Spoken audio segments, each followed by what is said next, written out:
You're an Omega who was never supposed to keep a child. 4 years of running, hiding, scraping by, because the pack decided a single mom with no mate was too dangerous, too shameful, too defiant to exist among them. Your son's fever is raging tonight. Rain soaks through your coat. Your arms ache from holding him close. And deep in neutral territory, where no one should be watching, someone is.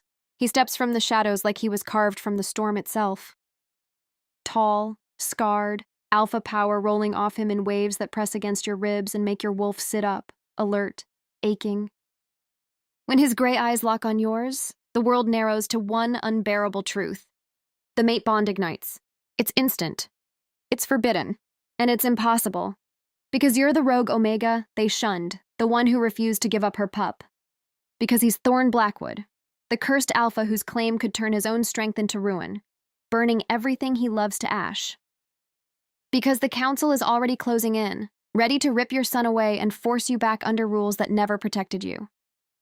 So tell me, right now, as the rain hammers down and the bond pulls tighter than any chain, what would you do if the only man who ever looked at you like you were worth everything was also the one man fate said would destroy you if he let himself love you? Would you turn and run, keep surviving the only way you know how? Or would you lift your chin, meet those storm gray eyes, and dare the entire world to try and tear you apart? Chapter 1, The Scent of Rain and Ruin. The rain came down in sheets, heavy and unforgiving. The kind that soaks through every layer of clothing and reminds you how small you really are. I stood at the ragged edge of the forest where the old pack border used to be, drawn, back when lines on a map still meant something. Now the boundary was just memory, a ghost line no one enforced anymore except when it suited them. My boots sank into the mud, cold water creeping between my toes. Elias was pressed against my chest, his little face buried in the crook of my neck, breath hot and uneven from the fever that had refused to break for 3 days. I rocked him gently, humming the same lullaby my mother used to sing before the pack decided she was too soft, too Omega, too breakable. The melody felt fragile in my throat tonight, like it might crack and let everything I'd been holding inside spill out. 4 years. 4 years since they'd turned their backs on me. I hadn't been formally cast out, no dramatic ceremony, no silver blade drawn across my palm to sever the pack bond. That would have required admitting they were wrong to let an unmated Omega carry to term. Instead, they did it the quieter, crueler way, averted eyes in the market square, doors closed before I could knock, whispers that followed me like shadows. She kept the pup. Defiant little thing. No alpha will touch her now. The child's tainted by her shame. Shame, as if I'd chosen to wake up one morning and decide my life should be harder. Elias whimpered, a small, broken sound that sliced straight through me. His skin burned against mine even through the layers of my worn coat. The healer lived half a mile into neutral territory, old widow Mara, who didn't care about pack politics or bloodlines as long as you paid in coin or kindness. I had neither in abundance, but I had desperation. And sometimes that was currency enough. I took one step forward. Then the wind shifted. It carried pine, wood smoke, wet earth, and something darker, richer, power, alpha power, the kind that pressed against your ribs and made your wolf sit up straight even when you told her to stay down. My heart slammed against my sternum. I scanned the tree line. Nothing but rain-slicked trunks and swaying branches. But I felt him, watched. A low growl rolled through the storm, distant at first, then closer, vibrating in my chest like thunder trapped under skin. I tightened my grip on Elias and backed up one step. Then another. Too late. He stepped out from between 2 ancient oaks like he belonged to the darkness itself. Tall, broad-shouldered, cloaked in heavy, black wool that shed water like it offended him. The hood shadowed most of his face, but not enough to hide the hard line of his jaw or the faint silver scar that curved from his left temple down to the corner of his mouth. Rain glistened on the stubble along his chin. His boots were silent on the sodden ground, predator quiet. He stopped 10 paces away, not close enough to touch, close enough that the bond snapped taut between us like a bowstring pulled to breaking. My wolf whined, soft, needy, traitorous. No, not now, not him. Who are you? His voice cut through the rain, low and rough, carrying the effortless command of someone who had never needed to shout to be obeyed. I lifted my chin even though my knees trembled. Someone passing through. We're not on your land. A beat of silence. Then he tilted his head, nostrils flaring as he scented the air. First me, then Elias. Something changed in his posture. Subtle, but I felt it like a physical blow. His shoulders eased a fraction. The growl that had been simmering beneath his words died away. "You're the Omega," he said. Not a question. The one they still talk about in the border taverns, the single mother who wouldn't bend. Heat crawled up my neck. Anger, shame, exhaustion, all tangled together. "And you're the alpha who thinks he has the right to name me on neutral ground." His lips twitched, not quite a smile. It was more like he recognized the fire in me and respected it, even if it was aimed at him. "I'm Thorn Blackwood," he said simply. "Ironfang." The name landed like a stone in still water. Ironfang Pack. The one territory the Council could never fully leash. The one whose alpha was rumored to be half-feral, cursed by some old blood debt or witch's spite, unable to take a mate without inviting ruin. They said his eyes turned black when the moon was high and he hunted alone. They said he'd killed 3 enforcers who tried to drag a rogue Omega back to her pack. They also said he never spoke to anyone he didn't intend to keep. I swallowed. "We're leaving." "You're shaking," he observed, not unkindly. "The boy's burning up." "Don't," my voice cracked. "Don't pretend you care." He took one step closer, slow, deliberate, giving me time to bolt if I wanted to. I didn't move. Rain dripped from the edge of his hood, tracing a slow path down the scar on his cheek. When he spoke again, his voice was quieter, almost rough with something I couldn't name. "I scented you 3 miles back," he said. "Thought it was a trick of the storm at first. Then I realized it wasn't. It's real." The bond pulsed, hot, insistent, undeniable. I shook my head. "It's not possible." "Isn't it?" He studied me with those storm-gray eyes. "You feel it too. Don't lie to me, little wolf. Not tonight." Tears stung behind my eyes, hot, furious tears I refused to let fall. Because he was right, I felt it. A golden thread pulling tight between us, wrapping around my ribs, squeezing until breathing hurt. "Mate!" The word bloomed in my mind like blood in water. I jerked backward, clutching Elias so tightly he stirred and whined. Thorn's hand lifted, slow, open-palmed. "The way you approach something wounded." "I won't touch you," he promised. "Not unless you ask." "Then leave," I whispered. He didn't. Instead, he reached into the folds of his cloak and withdrew a small glass vial stoppered with wax. Moon-blessed feverfew, the same herb Widow Mara used. It was the same one I couldn't afford. "Give him this," Thorn said. "It'll break the fever by morning." I stared at the vial like it might bite. "Why?"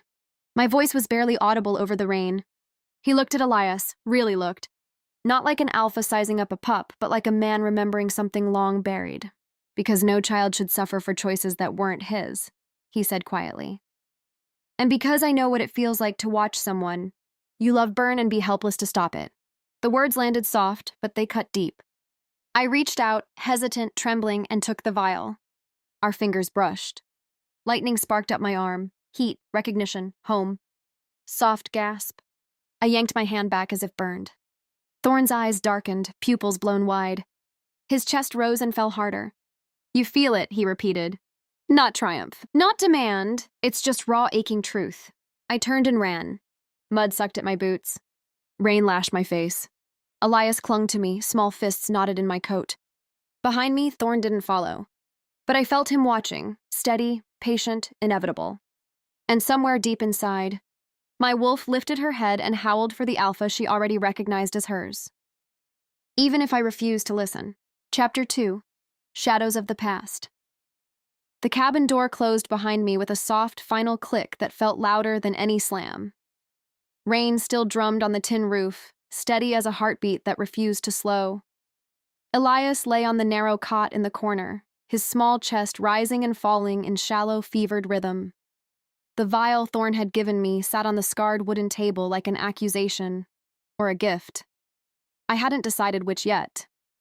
I peeled off my soaked coat, hung it on the nail by the door, and moved to Elias's side. His forehead was scorching under my palm. Dark curls stuck to his skin in damp spirals. He looked so small, so fragile, and the fear that had been gnawing at me for days sharpened into something razor-edged.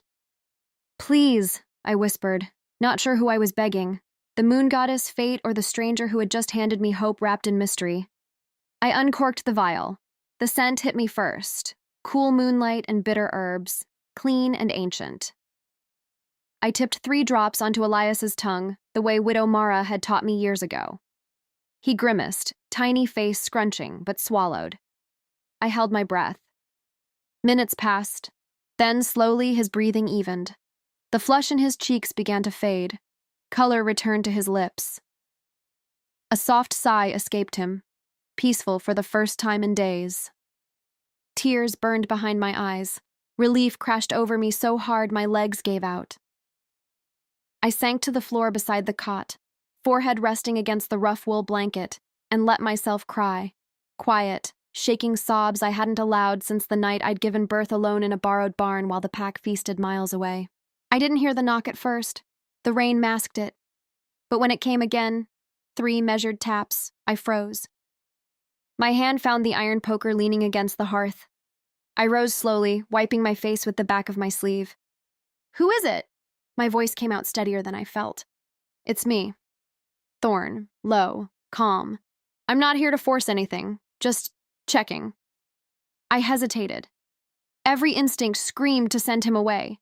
Every other part, the part still trembling from the bond, the part that had felt safe for one fleeting second when his fingers brushed mine, wanted to open the door. I cracked it just enough to see him standing there, hood up again, rain streaming off the edges like liquid silver. He hadn't moved closer. Respectful distance, always. "The boy?" he asked quietly. "Sleeping, fevers breaking." Something eased in his shoulders. Good. Silence stretched between us, thick with everything unsaid. "Why did you come back?" I finally asked. He looked past me into the cabin, eyes lingering on Elias's small form. "Because I couldn't walk away."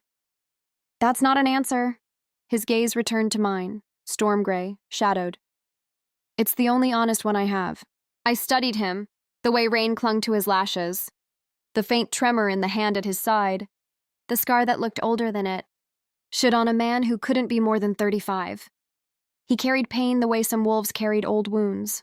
Quietly, proudly, never asking for pity. I stepped back. "Come in, before you drown out there." He ducked through the low doorway, careful not to brush against me. The cabin felt smaller with him in it. His presence filled the space without trying. Pine and smoke and that deep, grounding alpha scent wrapped around me like a blanket I hadn't realized I needed. He stopped near the hearth, hands clasped behind his back. Not sitting. Not presuming. I closed the door. The poker stayed in my grip.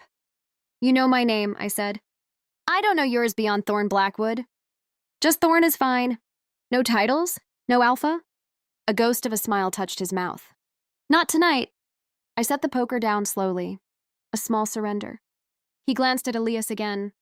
"He looks like you, the eyes." The stubborn set of the jaw. My throat tightened. People used to say he looked like his father. Thorn's expression flickered, something raw, quickly buried. "And what do you say?" "I say he looks like mine." "That's enough." He nodded once. Respect, understanding, no argument. We stood there, 2 strangers bound by something neither of us had asked for, listening to the rain and Elias's soft breaths. After a long moment, Thorn spoke again. "The council still watches this stretch of border. They don't like loose threads. An unmated omega with a pup. You're a loose thread. I've stayed hidden for 4 years. You've survived. There's a difference." He met my eyes. "They're tightening the net. I heard whispers in the last trade caravan. They're looking for you specifically." Fear coiled cold in my stomach. "Why now?" "Because the boy is old enough to shift soon. An unclaimed pup with strong bloodlines is valuable to them. Leverage, breeding stock, a way to control bloodlines they can't otherwise touch." My hands clenched.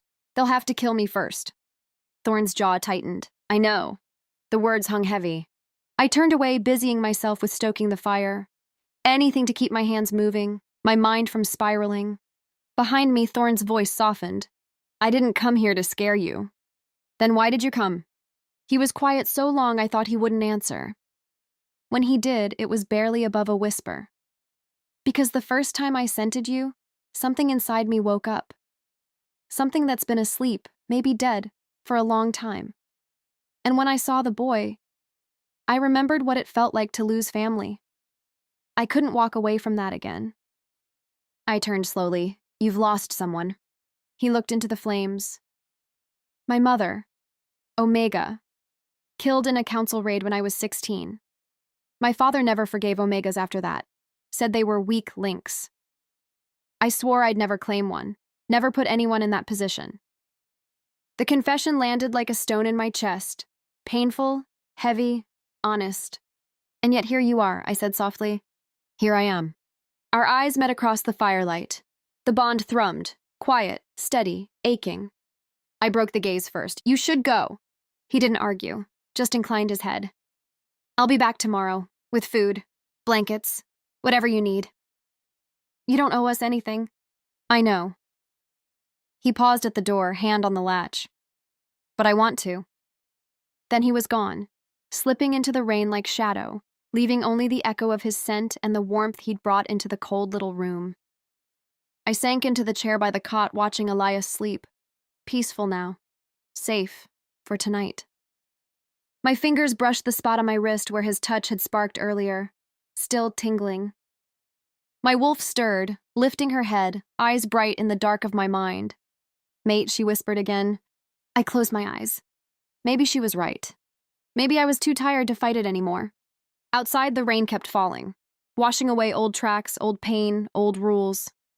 And somewhere in the forest, an alpha walked alone, carrying the weight of a promise he hadn't spoken aloud yet. But I felt it anyway, deep in my bones, inevitably. Chapter 3, The Arrangement. The days after that first night blurred into something fragile and unfamiliar, almost like peace. If peace could be built on borrowed time and unspoken promises, Thorn came every dusk without fail, never announced himself with fanfare. He simply appeared at the edge of the clearing, arms laden with offerings he never called gifts.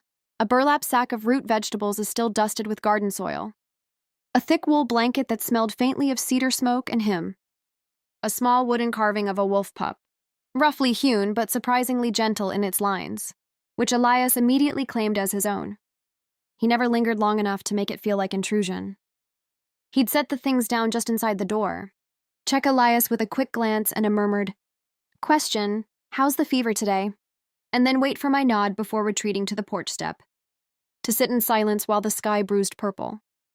I watched him from the window sometimes, the way he stared into the darkening forest, shoulders squared against whatever ghosts followed him, the way his fingers flexed and relaxed, as if fighting the urge to reach for something he couldn't have. My wolf paced restlessly inside me every time he left. She didn't understand caution. She only knew the pull, the ache, the certainty that this alpha was hers to claim and be claimed by. I told her to be quiet, but the bond didn't listen. On the 7th night, Elias was finally well enough to sit up and chatter. He'd taken to calling Thorn the big wolf man, which made the alpha's mouth twitch in something dangerously close to a smile. That evening, Thorn arrived with a small iron pot of stew, venison, carrots, thyme, the steam rising in fragrant curls even before he crossed the threshold.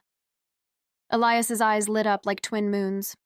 Smells better than Widow Mara's medicine, the boy declared, scrambling to the table. Thorn set the pot down carefully. Thought you might be tired of broth? I didn't thank him. Gratitude felt too close to obligation, and I'd spent too many years owing nothing to anyone. We ate in near silence at first. Elias filled the quiet with small, bright stories, how the carving wolf had talked to him all day, how he'd drawn a picture of the three of us standing under a big tree. Thorn listened like every word mattered, nodding solemnly, asking gentle questions that made Elias puff up with pride. When the boy finally yawned and curled against my side, eyelids drooping, Thorn rose without a word and carried the empty bowls to the basin.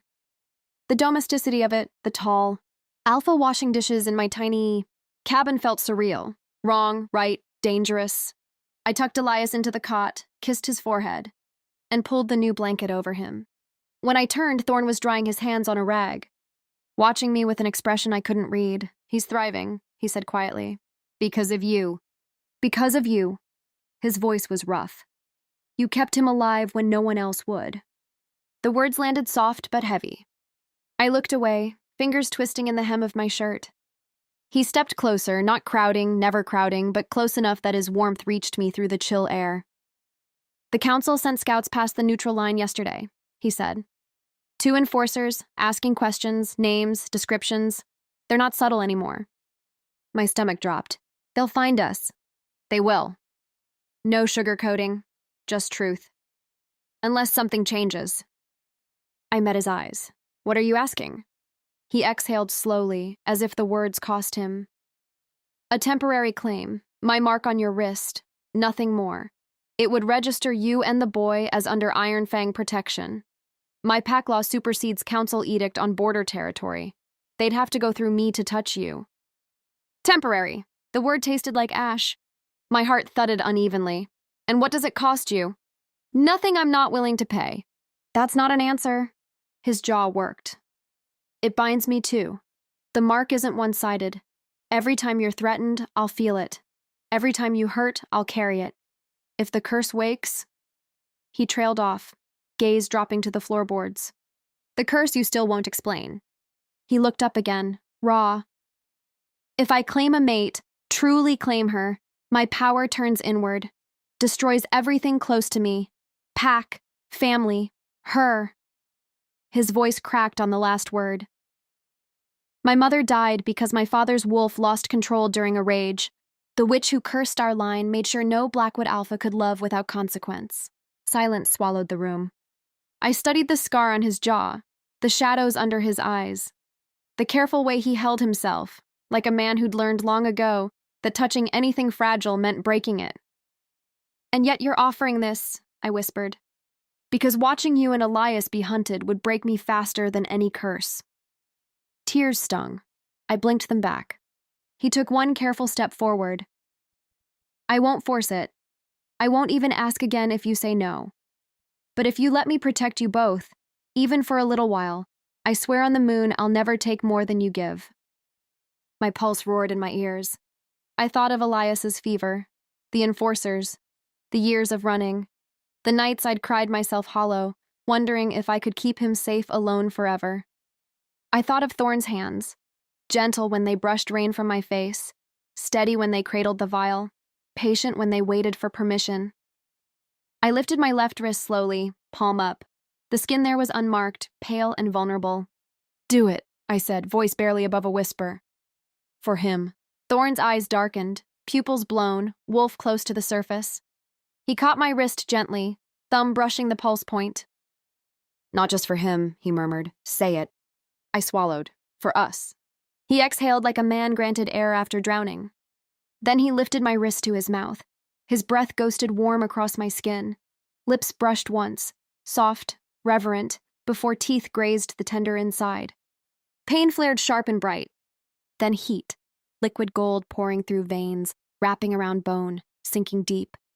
The bond snapped into place, not temporary at all, no matter what we called it. It roared to life, his heartbeat echoing mine, his protectiveness flooding my chest like wildfire, my fear and hope and aching want rushing back to him in return. Soft emotional music swell, strings rising, heartbeat sinking. He released me slowly. The mark bloomed silver against my skin, a crescent moon cradled in wolf claws. Permanent, claimed. Thorn's forehead dropped to mine for one trembling second, eyes closed, breathing ragged. "Thank you," he whispered. I didn't answer, I couldn't. Because in that moment, with his scent wrapped around me and the mark still stinging sweetly, I realized something terrifying and beautiful. I didn't want temporary anymore, and neither did he. Outside, the wind picked up, rattling the shutters.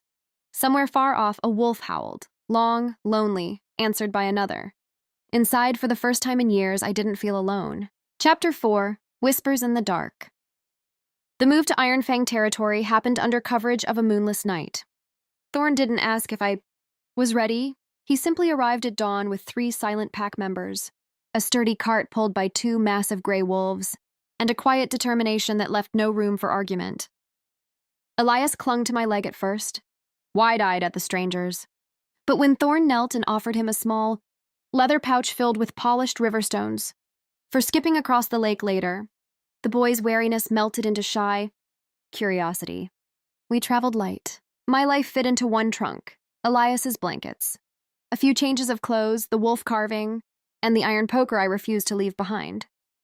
Thorn carried it himself, setting it carefully beside the cot in the new cabin like it belonged there. The place wasn't grand. A single-story timber house tucked against a rocky hillside, half hidden by evergreens. Wide porch, stone fireplace, 2 bedrooms, one for Elias, one for us. The words still caught in my throat. Thorn had made it clear, separate beds until I said otherwise. The bond might roar, but he wouldn't cross that line. I appreciated the restraint more than I could say. The first week felt like walking on glass. Every creak of the floorboards made me flinch. Every howl in the distance had me checking the locks. But Iron Fang wolves patrolled the perimeter, subtle. Shadows in the trees, and no, Council Enforcer crossed the invisible line. Thorn had drawn with blood and law. Elias adapted fastest. He explored the clearing with the fearless joy only a 4-year-old could muster, chasing fireflies at dusk. Collecting pine cones, Thorn taught him to identify by scent. "This one's cedar," Thorn would say, voice low and patient. "Strong, like you." Elias beamed every time. I watched them from the porch step one evening, arms wrapped around my knees, the new mark on my wrist tingling faintly whenever Thorn was near. He sat cross-legged on the grass now, Elias in his lap, showing the boy how to weave thin vines into a clumsy crown. "You'll be alpha one day," Elias declared solemnly, placing the lopsided crown on Thorn's head. Thorn's laugh was soft, surprised. "Maybe, but firstly I have to learn how to sit still long enough for crowns." My chest ached, sweet, painful, impossible. No one had ever looked at my son like that. Like he was a gift. Like he mattered beyond bloodlines or pack status. Later, after Elias was tucked in and snoring softly against his new wolf pelt pillow, Thorn joined me on the porch. He brought 2 mugs of chamomile tea, steaming, sweetened with honey he'd foraged himself. We sat in silence for a long time, listening to crickets and the distant rush of the river. "You're quiet tonight," he said finally. "Thinking." "About?" I traced the silver crescent on my wrist. "About how easy this feels, and how much that scares me." He set his mug down. "It doesn't have to be easy. It just has to be real." I looked at him then, really looked. Firelight from inside carved shadows across his SCE, softened the hard edges of his jaw. His eyes held mine without flinching. "Tell me about the curse again," I said. "The real version, not the rumor." He exhaled through his nose. "My great-grandfather, first Blackwood Alpha, crossed a coven during a territory war. They lost their matriarch. In revenge, the surviving witch bound our line. Any alpha who takes a true mate will see his power twist. Strength becomes destruction. Protection becomes poison. The closer the bond, the worse it gets." "Have you seen it happen?" "To my father." His voice dropped. "He claimed my mother during a raid. The curse woke the next full moon. He killed 3 of his own betas before he realized what was happening. Then he turned on her." Thorn's hands clenched on his thighs. "She died shielding me. He never forgave himself, never touched another after." The words settled between us like frost. "And you think it'll happen to you?" I whispered. "I know it might." He met my gaze. "That's why I swore I'd never claim anyone. Why I fought the bond the first night I scented you. But you're still here. Because fighting, it hurts worse." A bitter half-smile. "And because every time I look at you, or Elias, I remember what I lost. What I could still have. Even if it's only for a little while." Tears pricked my eyes. I reached out, hesitant, and brushed my fingertips along the scar on his jaw. He stilled. Didn't pull away. "You don't scare me," I said softly. "Not the curse, not the risk. You should be scared." "Maybe I am." My thumb traced the raised line. "But I'm more scared of going back to empty nights. Of Elias growing up thinking love is something that always leaves. Of never knowing what this—" I pressed my palm flat against his cheek. "Could be." His hand covered mine, warm, steady. "I won't let anything happen to either of you," he vowed. Curse or no curse. I believed him. Moon helped me, I did. We sat like that until the fire inside died to embers. No kiss, no promises beyond the one already marked on my skin. Just quiet touch, shared silence, and the slow burn of something building between us. Patient, inevitable, terrifyingly beautiful.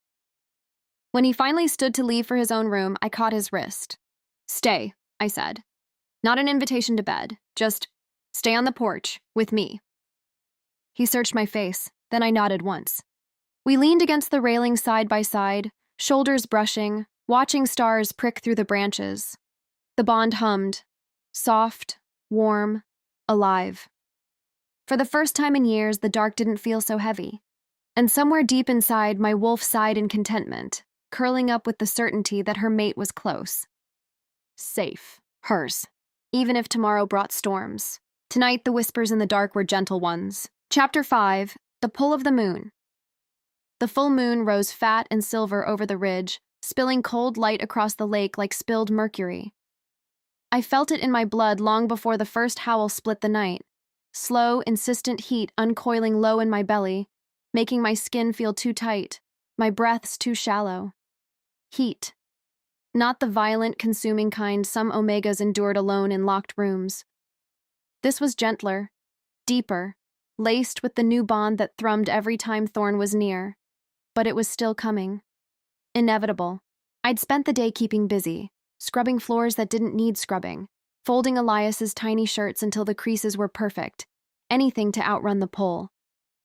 Elias had noticed my distraction. He'd tugged at my sleeve twice, asking if I was sick like before. I'd kissed his forehead, forced a smile, told him Mama was just tired. He'd accepted it with the easy trust of childhood, and gone back to chasing fireflies with the wooden wolf Thorn had carved. Now the cabin was quiet. Elias slept deeply in his room, cheeks flushed from a day of running wild. I stood at the open window, arms wrapped around myself, staring at the moon as if it might offer mercy. It didn't. My wolf paced inside me, restless, hungry, calling for him, for her mate. The mark on my wrist burned faintly, a steady pulse that matched the ache spreading through my limbs. I couldn't stay here. I slipped out the back door, barefoot on the cool grass, moving toward the lake path before I could talk myself out of it. The night air was crisp, scented with pine and water and the faint metallic tang of coming rain. Every step sent sparks along my nerves. I needed distance, needed to breathe without his scent everywhere, on the blankets, in the wood smoke, on my own skin from where we'd brushed shoulders on the porch last night. The lake appeared through the trees, mirror smooth under the moon, and there he was. Thorn stood at the water's edge, shirtless, back to me. Moonlight carved every line of muscle, every ridge of scar, turning him into something carved from silver and shadow. His shoulders rose and fell with controlled breaths. He hadn't shifted, yet, but his wolf was close. I could feel it in the air, a low vibration that made the fine hairs on my arms stand up. He knew I was there. Of course he did. He didn't turn. "You shouldn't be out here," he said, voice rougher than usual. "Not tonight." I couldn't stay inside. My own voice came out small, trembling. "It's starting." A muscle flexed in his jaw. I know. He still didn't face me, hands clenched at his sides, knuckles white. I took another step closer. The heat flared sharper, drawing a soft sound from my throat I couldn't suppress. Thorn's head snapped toward me then, eyes dark, pupils blown wide, gold flecks catching the moonlight. His wolf stared out, protective, possessive, barely leashed. "Go back to the cabin," he growled. "I'm not angry, pleading. Lock the door. I'll stay out here. I won't come near you. I don't want to be alone." The words slipped out before I could catch them. Honest. Raw. He closed his eyes, took a long, shuddering breath. "You don't know what you're asking." "I do." I wrapped my arms tighter around myself. I know the curse. I know the risk. But I also know what it feels like to burn alone. To hurt and have no one. I've done that for years. I don't want to do it tonight. Silence stretched, thick, electric. When he spoke again, his voice cracked. "If I touch you, if I let myself get too close, the curse could wake. I could hurt you. Elias. Everything. Then don't touch."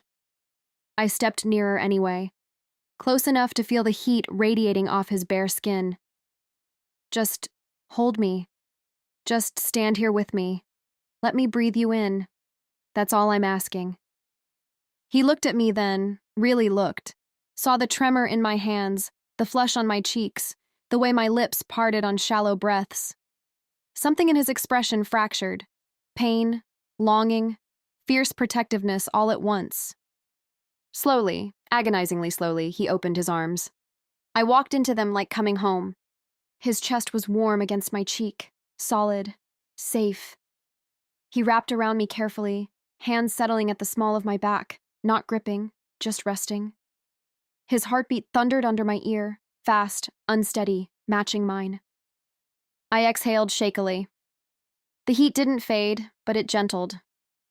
Soothed by his scent, his nearness, the steady rise and fall of his breathing. We stood like that for long minutes. Moonlight painted us in silver. The lake lapped softly at the shore. Somewhere far off, pack wolves sang to the moon, joyful, free. Thorn rested his chin on the top of my head. "Tell me what you need," he murmured. "Anything. I'll give it." I tilted my face up. His eyes were still dark, but softer now. Human again. "This," I whispered. "Just this." He nodded once. Tightened his hold the tiniest fraction, like he was afraid I'd vanish if he didn't. I slid my arms around his waist, palms flat against the warm skin of his back. Scars under my fingers, old, raised lines from battles I didn't know the stories to yet. I traced them gently. He shivered. "You're shaking," I said. "So are you." A small, breathless laugh escaped me. "Fair." He pressed his lips to my hair. Barely a kiss. More reverence than anything. "You're the bravest thing I've ever known," he whispered. "Carrying a child alone, defying the council, standing here with me even when you know what I carry." "I'm not brave," my voice cracked. "I'm terrified." "Good." His arms tightened. "Means it's real." Tears slipped free then, hot, silent. They soaked into his skin. He didn't pull away, just held me closer, one hand stroking slow circles between my shoulder blades. The heat still simmered, but it no longer felt like fire that would consume. It felt like embers, warm, steady, banked, but alive. Waiting. We didn't speak again for a long time, just stood wrapped in each other under the moon, breathing in sync, letting the bond do what words couldn't, remind us we weren't alone anymore. When the first hint of dawn brushed the horizon, pale gray bleeding into the black, Thorn finally eased back just enough to look down at me. "Go inside," he said softly. "Sleep. I'll watch the perimeter." I nodded, didn't want to let go. He brushed a tear from my cheek with his thumb. "Tomorrow night," he promised. "We do this again, if you want." "I want." A ghost of a smile touched his mouth, small, real, heartbreakingly tender. I turned back toward the cabin, legs unsteady, body still humming. At the tree line, I glanced over my shoulder. He hadn't moved. Still stood at the water's edge watching me go, moon fading behind him. My wolf sighed inside me, content for now. The pull wasn't gone. But tonight it hadn't won. And neither had the curse. Chapter 6, Revelations Under Starlight. The evening air carried the first crisp bite of autumn, sharp enough to make my breath fog in small clouds as I stepped onto the porch. Elias had been restless all day, pacing the cabin, whining softly in that way pups do when their wolf is stirring just beneath the skin. I'd known it was coming. 4.5 years old now, almost exactly the age most shifter children first change. But knowing didn't make the anticipation any less terrifying. Thorn found us in the small clearing behind the cabin, just as the sun dipped below the ridge. He'd come straight from patrol, still in his dark jacket, sleeves rolled to the elbows, a faint sheen of sweat on his brow despite the cooling air. He didn't speak at first, just watched as Elias tugged at my hand, eyes bright and a little wild. "Mama, it itches," Elias said, scratching at his arms. "Inside my bones." I knelt, smoothing his curls back. "I know, sweet boy. It's okay. Your wolf wants to come out and play." Thorn crouched beside us, slow and careful, like approaching something fragile and sacred. Elias looked up at him with complete trust, the kind only children can give so freely. "Uncle Thorn," Elias whispered, "will it hurt?" Thorn's expression softened in a way I'd only seen a handful of times. A little at first, like stretching after a long sleep. But then it feels right, like coming home. Elias nodded solemnly. Then he reached out and took Thorn's hand in his small one. The sight of it, tiny fingers wrapped around scarred, calloused ones, sent a quiet ache through my chest. Thorn glanced at me, silent question in his eyes. "Are you ready?" I nodded. My heart hammered, but I wasn't going to let fear steal this moment from my son. Thorn guided Elias a few paces into the open grass. Moonlight was already pooling there, silver and cool. He knelt against it so they were eye level. "Listen to your wolf," Thorn said gently. "He's not trying to take over. He's trying to join you. Breathe with him. Feel the pull in your chest, like a string tugging you forward." Elias closed his eyes. His small body trembled. A soft whine escaped his throat. High, uncertain. I started forward instinctively, but Thorn lifted a hand. Gentle stop. "Trust me." I stayed where I was, nails digging into my palms. Then it happened. A ripple passed over Elias, subtle at first, like wind across water. His shoulders hunched. A small gasp. Bones shifted with faint, wet sounds that made my stomach twist. Fur sprouted in soft silver waves, starting at his spine and spreading outward. His face shortened into a muzzle.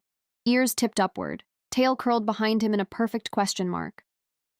In seconds, a tiny silver wolf pup stood where my son had been, shaking, wide-eyed, and paws splayed as if unsure how to balance on 4 legs instead of 2. Elias blinked up at us. Then his tail gave a tentative wag. A laugh, half-sob, bubbled out of me. Thorn's voice cracked when he spoke. "Look at you. Strong. Beautiful." The pup yipped, high, excited, and bounded forward, tripping over his own paws in the first clumsy steps. He crashed into Thorn's legs, nuzzling against the alpha's thigh with desperate affection. Thorn laughed, a real, unguarded sound, and dropped to sit on the grass. He scooped Elias up carefully, letting the pup scramble across his lap, licking at his chin with a pink tongue too big for the little muzzle. I sank to my knees beside them, tears streaming freely now. Happy ones, the kind that hurt because they're so big. Elias, my pup, licked my cheek once, then flopped onto his side with a contented huff, tail thumping the ground. Thorn looked at me over the small silver body between us. His eyes were bright, too bright, shining with something deeper than pride. "He's perfect," Thorn whispered. I reached out, fingers sinking into soft fur. Elias sighed happily, pressing closer. We stayed like that until the pup's energy finally waned. He shifted back mid-yawn, smooth this time, instinctive, curling naked and sleepy into Thorn's arms. Thorn wrapped his jacket around the boy without hesitation, cradling him like something infinitely precious. I leaned against Thorn's shoulder, exhausted and full all at once. Later, after Elias was tucked into bed, still smelling faintly of new fur and pine, we sat on the porch steps under a sky thick with stars. The night was quiet now, just crickets and the distant murmur of the river. Thorn stared at the ground between his boots. Silent for so long I thought he might not speak at all. When he did, his voice was raw. "The first time I scented you, at the border, I knew it wasn't just the bond pulling me. There was something else." I turned to him slowly. He met my gaze. "Elias carries my brother's scent. Faint, but unmistakable. Rowan died 6 months before Elias was born. Ambushed on council land. They never recovered the body. Said it was rogue wolves. But I always suspected more." My breath caught. "What are you saying?" The council hid it. They knew Rowan had been seeing an Omega from a lesser pack. You. They forbade the mating, said it would weaken alliances.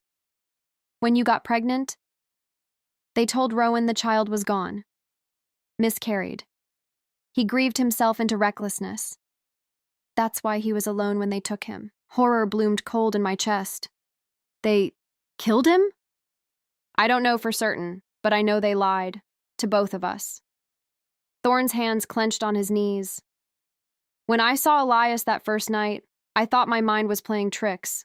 Then the bond snapped into place and I realized blood calls to blood, He's Rowan's son, my nephew. Tears spilled before I could stop them. All this time, I thought his father just left, or died in some meaningless skirmish. I never knew. Thorn reached for me then, slow, asking permission with his eyes. I went to him willingly, curling into his side as sobs shook me. He held me tight, one hand stroking my hair, the other wrapped protectively around my back. "I'm so sorry," he whispered against my temple, "for what they took from you, from him, from us." I clutched his shirt. "He's still mine, ours. Always." His voice broke. "And now, the bond isn't just between you and me. It's family. Blood. The moon tied us long before we ever met." I pulled back just enough to look at him. Moonlight caught the tears on his cheeks, silent, unashamed. "I don't know how to forgive them," I said. "You don't have to." His thumb brushed my cheek. "But we can protect what's left. Elias, each other, this." I nodded, leaned my forehead against his. Under the stars, with the scent of new shifted pup still lingering on our clothes, something settled inside me, grief and love and fierce, defiant hope all tangled together. We weren't just mates anymore. We were family, broken, reclaimed, whole. Chapter 7. Confrontation at the Border. The scouts came at twilight, 3 of them, riding the borderline like they owned every inch of dirt beneath their boots. Council enforcers, dressed in the black and silver livery that always made my stomach twist. They didn't cross into Iron Fang territory outright. They didn't have to. They stopped just beyond the marker stones, voices carrying on the wind like poison smoke. Thorn felt them before I did. I was on the porch, folding Elias's clean shirts, when his entire body went rigid beside me. His head snapped toward the tree line. A low, warning growl rumbled in his chest, quiet enough not to wake the boy napping inside, but deep enough to vibrate through my bones. "They're here," he said. No question, no surprise, just cold certainty. I dropped the shirt. My mark burned, sharp, insistent, like the bond itself was sounding an alarm. "How many?" "3, armed. One's an elder's second. Smells of arrogance and old blood." My pulse roared. "They want Elias." Thorn's eyes met mine. Dark, steady, lethal. "They won't touch him." We moved as one. Thorn grabbed his cloak. I slipped the iron poker from beside the door, not because it would do much against enforcers, but because holding something solid kept my hands from shaking. Elias stirred when we entered his room, blinking sleepily. "Mama?" "Shh, sweet boy." I lifted him into my arms, pressing his face to my shoulder. "We're going for a little walk. Stay quiet, okay?" He nodded against my neck, small arms looping around me. Thorn touched my elbow, brief, grounding, then led us out the back, toward the ridge trail that curved away from the main path. We didn't get far. The enforcers had flanked. 2 stepped from the trees ahead, blocking the narrow trail.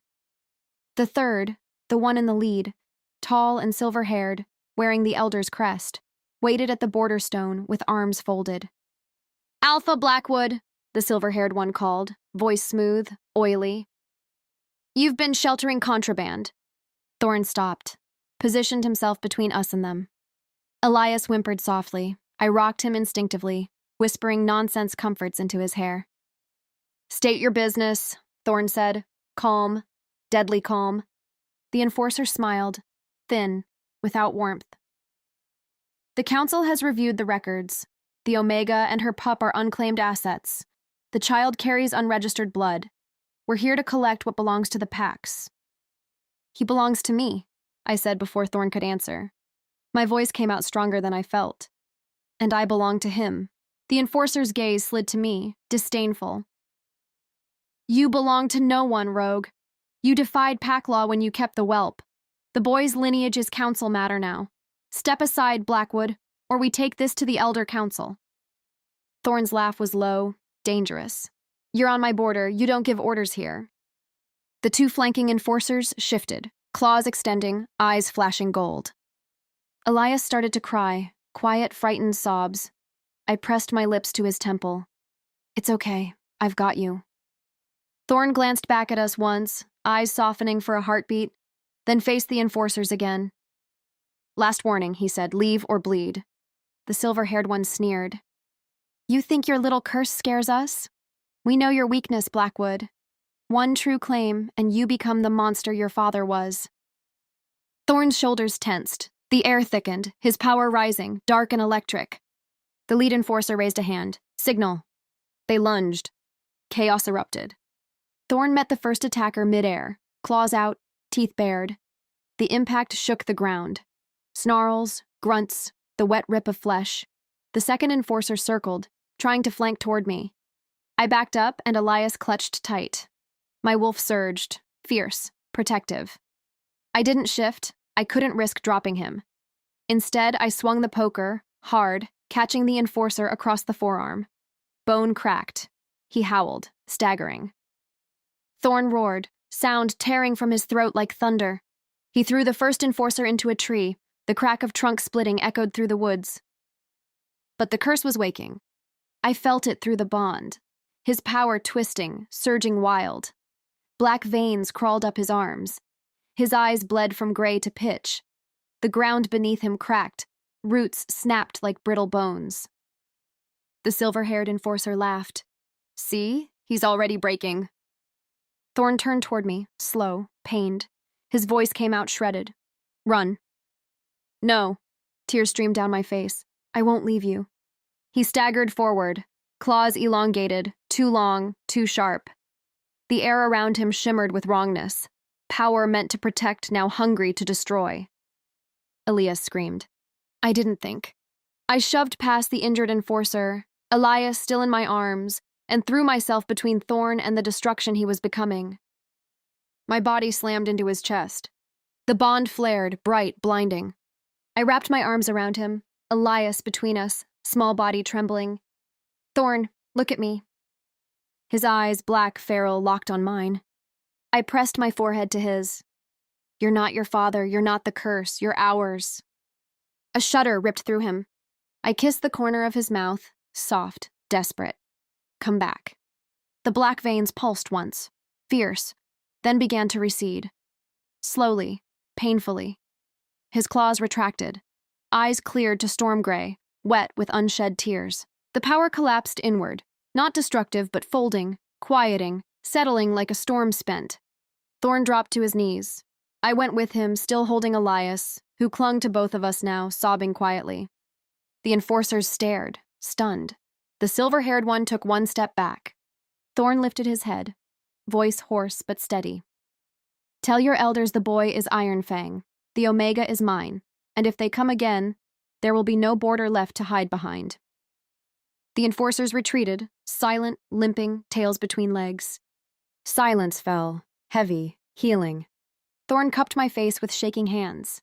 You stopped it." I leaned into his touch. "We stopped it." Elias sniffled, voice muffled against Thorn's shoulder. "Uncle Thorn, you're okay?" Thorn exhaled a broken laugh, pulled us both closer. "Yeah, pup, I'm okay." "Because of you," his eyes said when they met mine. "Because of us." The moon rose higher, witness to the moment the curse cracked wide open. Not broken by force, broken by love. Defiant, fierce, unyielding. Chapter 8, Claimed Forever. The border clearing still smelled of blood and scorched earth the next morning. Twisted roots lay exposed where Thorn's power had torn them free. Claw marks scarred the trunks of ancient pines. But the enforcers were gone.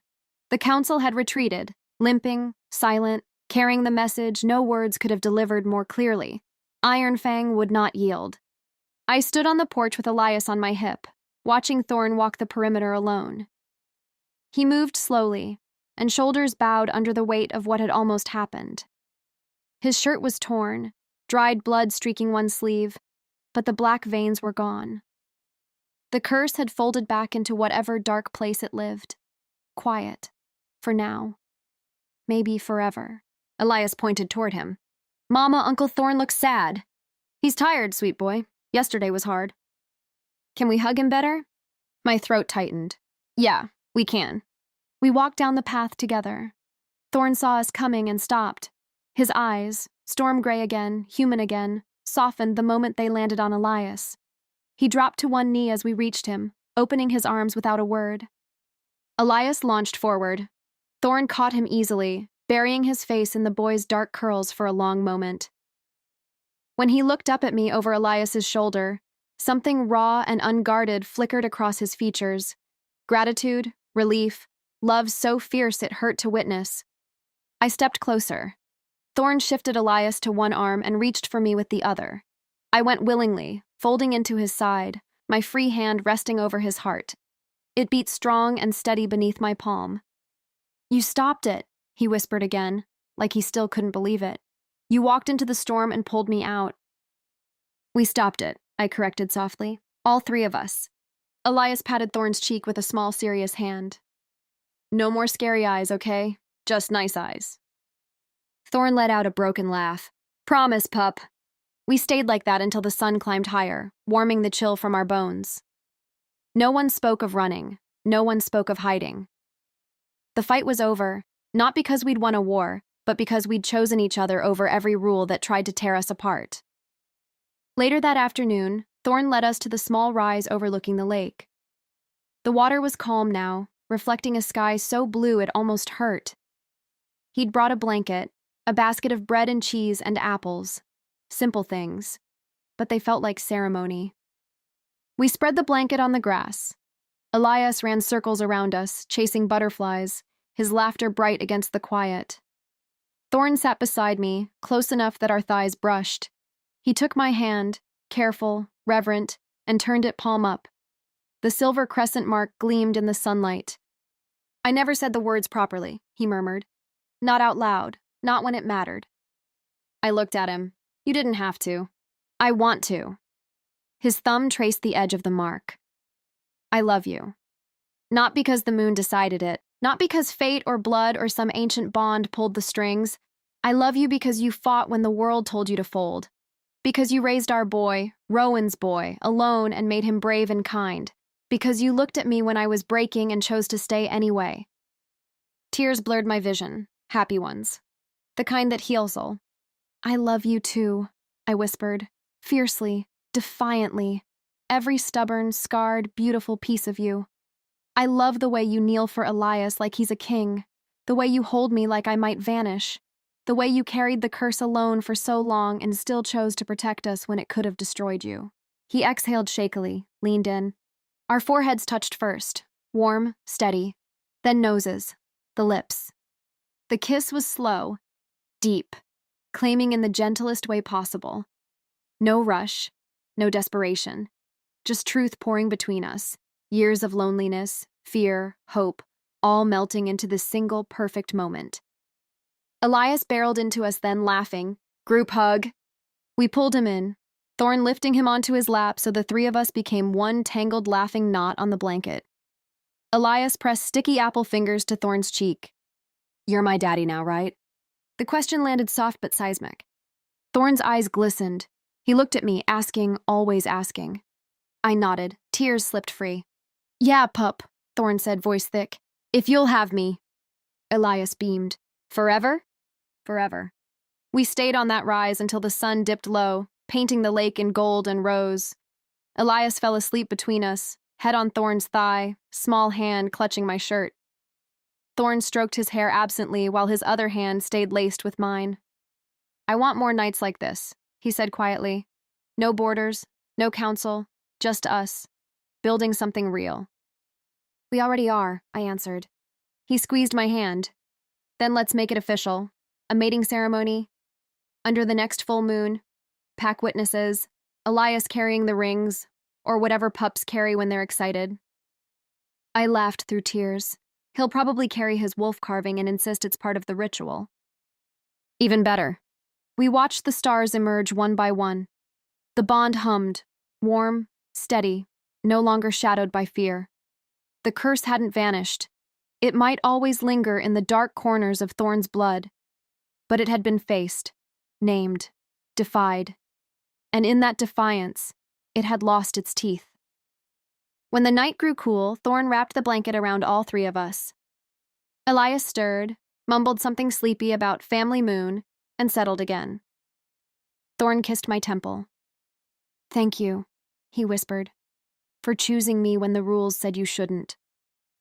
I turned my face into his neck, breathed him in, pine, smoke, home. Thank you, I whispered back, for being worth defying them all. Under the stars, with our sun sleeping safe between us, we weren't just claimed. We were chosen again and again. Forever. Chapter 9, Epilogue, A New Dawn.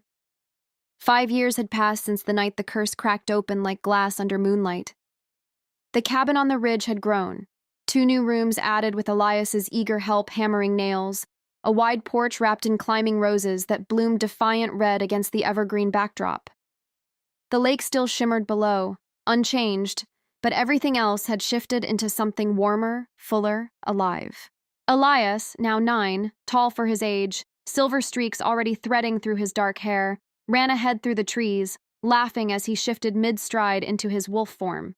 Sleek, powerful, still carrying that same playful bounce in his step.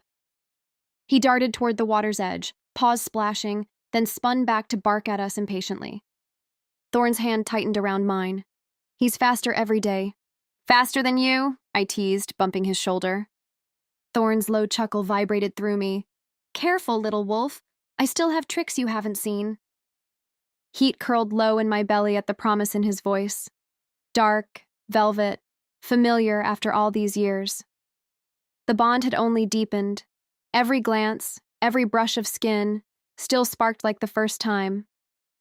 We walked slower than Elias, letting the boy race ahead. Thorn's thumb stroked slow circles over the silver crescent mark on my wrist. His mark, now etched deeper with time and touch and countless nights spent proving the curse had no power here. At the lake's edge, Elias shifted back, naked and grinning, before diving in with a cannonball that sent water exploding. Thorn stripped off his shirt without ceremony, muscles shifting under scarred skin, and followed. The sight of him, broad shoulders cutting through the water, droplets catching sunlight on his back, still stole my breath.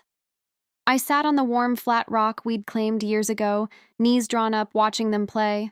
Elias climbed onto Thorn's shoulders, crowing triumphantly as Thorn pretended to stagger under the enormous weight.